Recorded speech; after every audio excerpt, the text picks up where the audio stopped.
শ্রী রামানুজাচার্যের পিতার নাম কেশবপদ।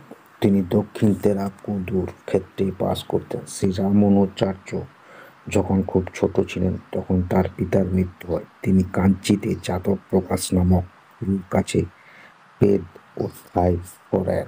এর বুদ্ধি এত তীক্ষ্ণ ছিল যে তিনি গুরুর ব্যাখ্যা থেকে ত্রুটি বার করতেন। তার ফলে গুরু তার উপর প্রসন্ন হওয়ার পরিবর্তে ঈর্ষিত হয়ে একে হত্যা করার পরিকল্পনা করেন। কিন্তু ভগবানের কৃপা একপাত এবং তার পত্নী এর জীবন রক্ষা করেন। শ্রী রামানুজাচার্য অত্যন্ত বিদ্যামান, ধৈর্যশীল ও উদার ছিলেন। চরিত্রবল ও ভক্তিতে তিনি ছিলেন অদ্বিতীয়। তিনি যোগসিদ্ধিও লাভ করেছিলেন। উনি ছিলেন শ্রী যমুনাচার্যের শিষ্যের পরম্পরার অনুগত।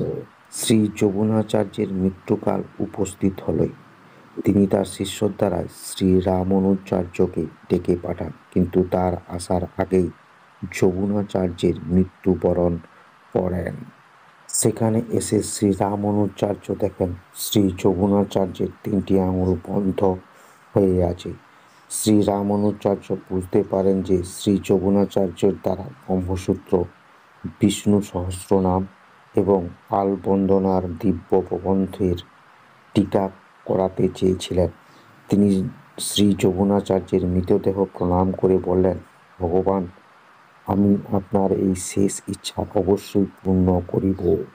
শ্রী রামানুজাচার্য গৃহস্থ ছিলেন, কিন্তু তিনি যখন দেখলেন যে গৃহে বাস করে নিজের উদ্দেশ্য পূর্ণ করা কঠিন, তখন তিনি গৃহস্থ ত্যাগ করে শ্রীরঙ্গমে গিয়ে জাতিরাজ নামক সন্ন্যাসীর কাছে সন্ন্যাস ধর্ম দীক্ষা গ্রহণ করেন।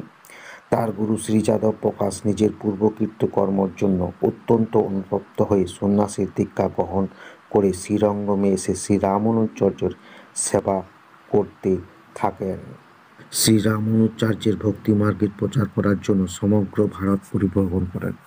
তিনি ভক্তিমার্গের সমর্থন গীতা ও ব্রহ্মসূত্রের উপর ভাষ্য লেখেন।